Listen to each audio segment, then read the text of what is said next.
Hey guys, happy Tuesday. Emily here. Welcome. Merry Christmas, Happy New Year. I'm excited to share with you guys. I debated a little bit because I know there's a lot of people posting New Year's resolutions and health and wealth and health and wealth and health and wealth. And I kind of was like, I don't know if this is helpful, but I feel like this is a strong suit of mine, and I just had a few thoughts that I thought I would share with you guys. Take them or leave them, up to you.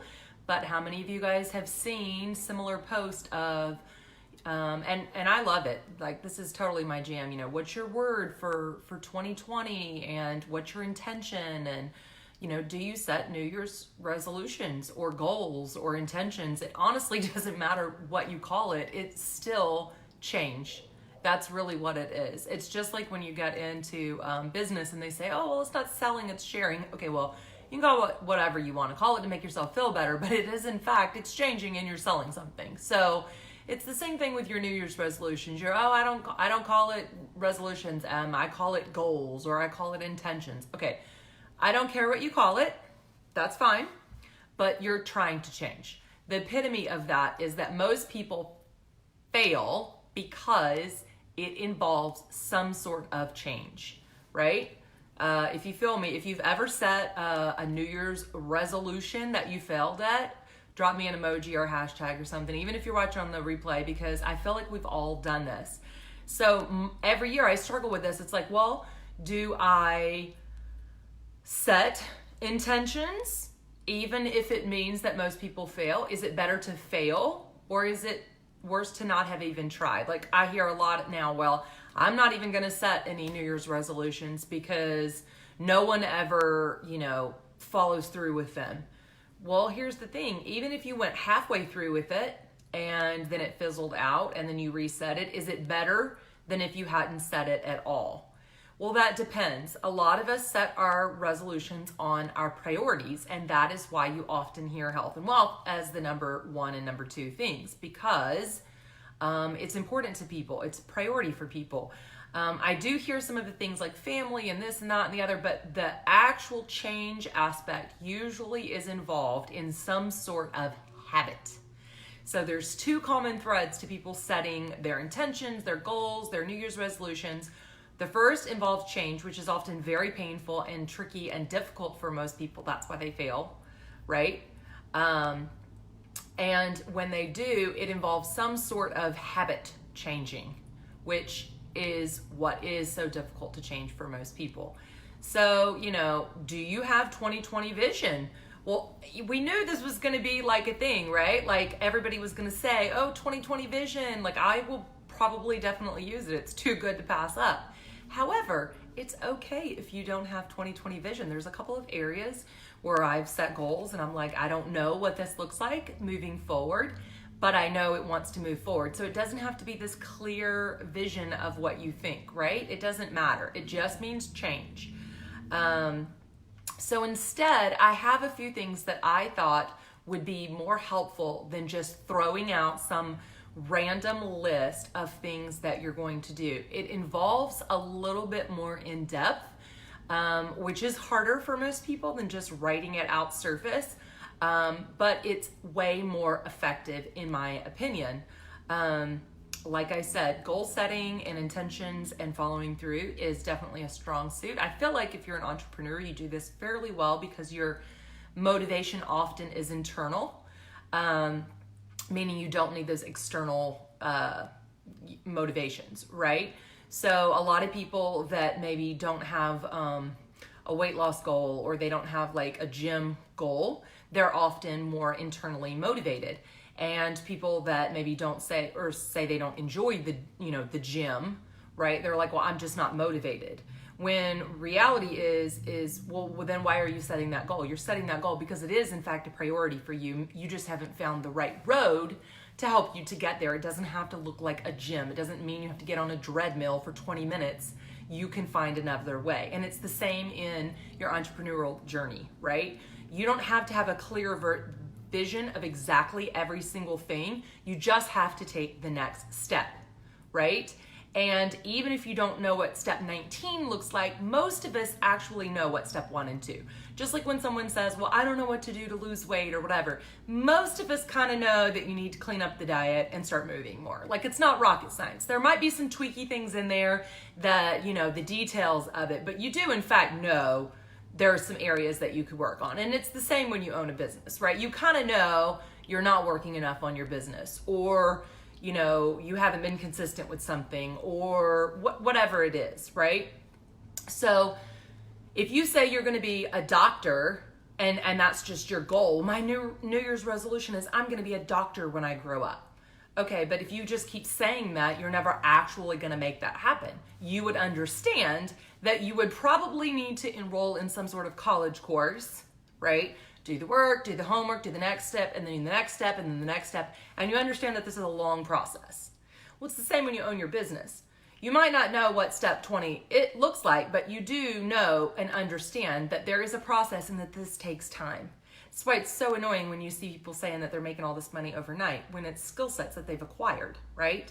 So bringing it back to what I wanted to share with you guys today, instead of throwing out these surface, I want you to dig a little bit deeper, and hopefully you find this as helpful as I have. Every year I sit and I make intentions or goals or whatever you want to call them, and I look at all of the areas of my life. So I might set physical goals, right? And I set spiritual goals, because we're multifaceted individuals. That is a reality. And none of us feel really good if, I know I talk to mompreneurs all the time about this. It's so hard to focus on your business when you feel like you've let the ball drop really bad in maybe at home, or your house is a wreck, or you haven't gotten your workouts in. And I'm not saying that all of these are going to be completely equal, but there is a balance that has to remain there. You might be more focused on one for a bit and then switch. So the beginning of the year doesn't mean new year, new you. You have to change, right? But it really does help, because it helps us to sit and reflect.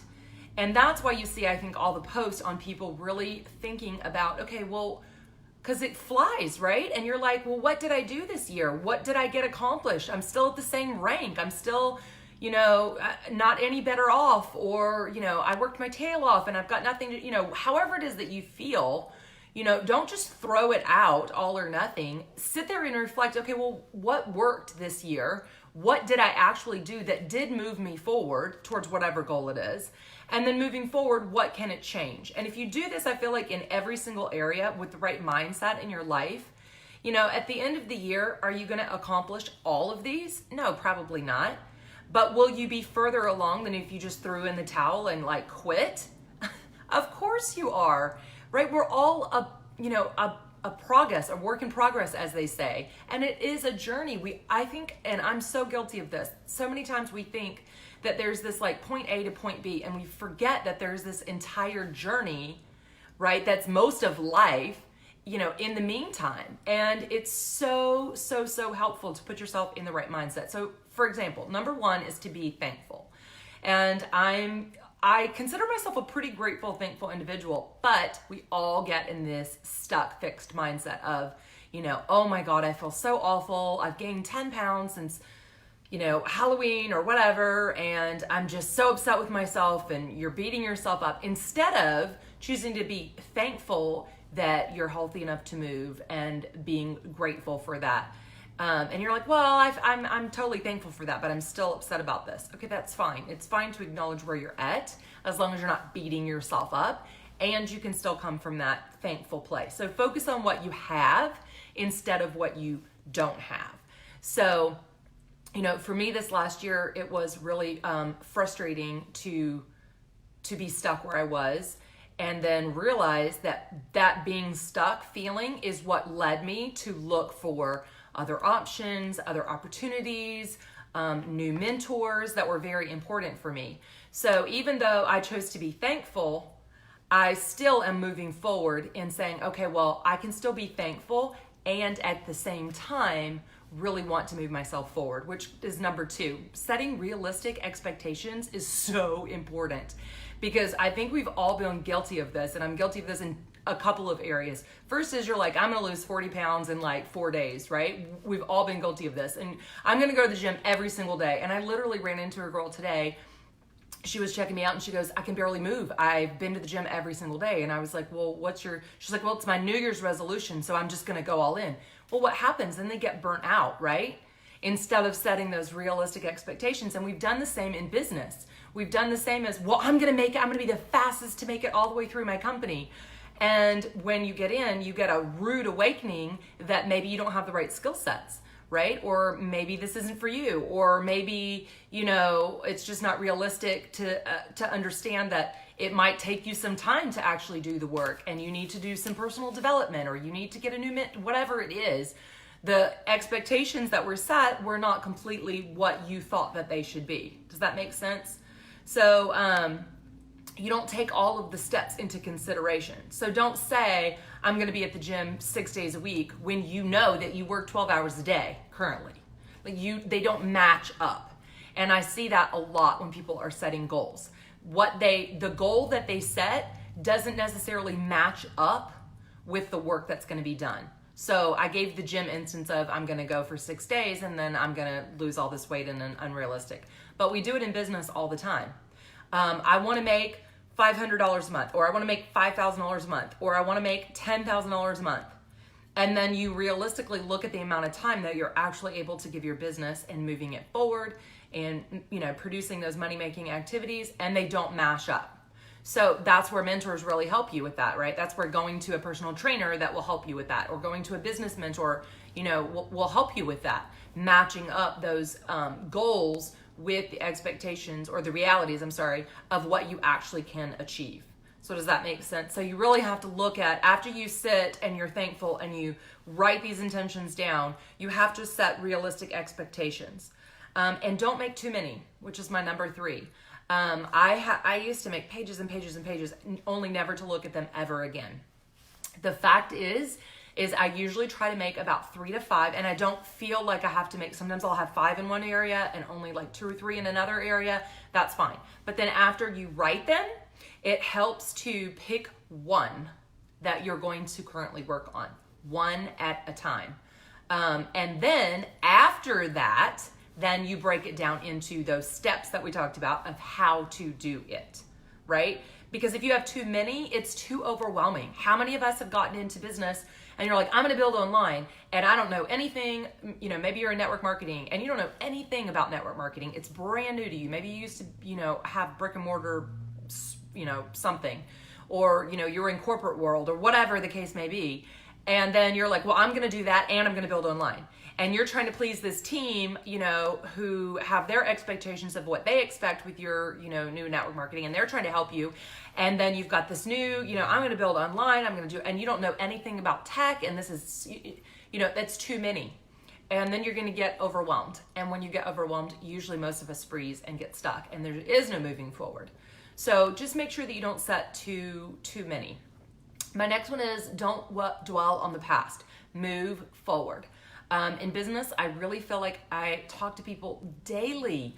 Either they're hesitant to get into network marketing because it has, achieved a negative stigma.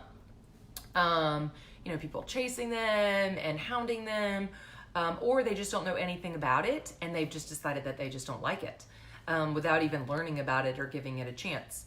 Or, maybe people, and it's interesting, a lot of people in that world are very hesitant about online. Like, oh, you're going to build online? Oh, geez, that's such a waste of time. And it's just because they don't know anything about that area.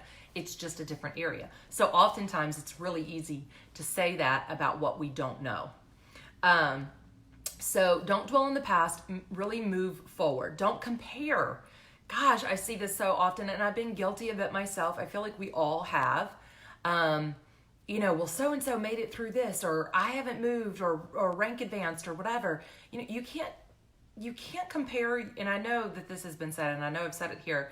You can't compare your chapter of whatever you're on, your 1 or 2, to their 11 or 12. Or even you're like, well, I'm not new to this. Then don't compare your chapter 12 to their 20. People are different and there's different successes in life. And just because you're comparing success in business doesn't even mean that you can see those other areas of life. And I truly believe that there are so many areas in your life where you can succeed at. Some people, even if they're succeeding right now in their business, maybe their personal life is lacking, or maybe it isn't. What I'm saying is everyone has their own journey and their own areas. And when you go down that comparison road, it really is the thief of all joy, and it will keep you stuck in your business because you can't be joyful in who you authentically are if you're constantly worried about someone else. It's so much easier if you can really not resent that and truly celebrate and be happy for them, because that's what you would want for you as well. But there's a lot of comparison, especially because as entrepreneurs, I don't know if maybe we're competitive or it's so individual, but it feels so personal. Maybe even more so than maybe a corporate world or a brick and mortar, especially if you're online or that. But try not to compare. Embrace change. Welcome the challenges instead of quitting. How many times have we all had team who literally meet the first challenge? Somebody tells them no, somebody doesn't want to join their team, or someone joins their team and does nothing, or you help them build this whole funnel out and you teach them how to run an ad and then they do nothing else. You bring them on, you introduce them to everybody, and they don't go to anything, they don't participate, they don't join in, and they're like, well, I didn't do anything. And you're like, oh my God, you quit too soon, right? Like, it's so important to help people get those successes in the very beginning, because if you can't, it won't duplicate, it won't replicate. So, you have to welcome the challenges, and you have to set those realistic expectations that we were talking about with your people in whatever you're building and however you're building, to teach them to embrace the change, like welcome the suck, I think somebody said. One of my mentors, and I thought that was hilarious, but it's so true. Like, you just have to fail forward, as they say, because there's going to be failures, and that's a reality. Which brings me to my next one, which is stay happy no matter what. And I think people get confused when they think about happy. Like, what is happy to you? And you're like, well, happy means this, and this, and this. Well, I would respectfully disagree with you, because if you are happy, you're choosing to be happy no matter what. And I do believe that it's a choice. So stop wasting your energy on things that you can't control. And don't say, well, I'll be happy when I lose this weight, or I'll be happy when I make this rank, or I'll be happy if, just be happy. Just choose to be happy. It really is that simple, I think. All right, move forward and on. Stop wasting time feeling sorry for yourself. I have been there. It would be so much easier if I didn't have all of these injuries. It would be so much easier if I didn't have arthritis or wasn't hypoglycemic. It would be so much easier, if I had all their money to pump into ads and funnels. It would be so easy if, I had all the people to talk to that they have to talk to. It would be so much, right? You can go on and on and on. So stop wasting time and start investing in yourself. Take every opportunity that is presented. And I shouldn't say every opportunity, because that's not the reality. The reality is that when you set your resolutions and your goals, you're making those a priority. And in my opinion, if they made it to a place where they get written down, then everything in that category that is an opportunity should be taken. And anything that's not in that priority, that's not a goal for you, should probably be rejected, because I feel like we all have opportunities that we choose not to take, and we all have opportunities or things that present itself that we waste time on. Either we're self-sabotaging, or it just really has nothing to do with what we want to move forward. And a lot of times, an area that might be a goal is oftentimes maybe our weakness, and we are really good at self-sabotaging, right? And we've recognized this, that we will literally fill our time with everything else that comes easier, because what we really need to focus on, we find harder. I feel like that rings true for a lot of us. Yes, if you feel me, if you can relate, let me know that I am not the only one who that happens to. So take calculated risks. Stop turning things down. When building online first presented itself to me, I am not gonna lie, I decided it was really a risk. It's a risk to run an ad. It can be expensive to run an ad. It can be expensive to get a mentor, right? It can be expensive to build a website.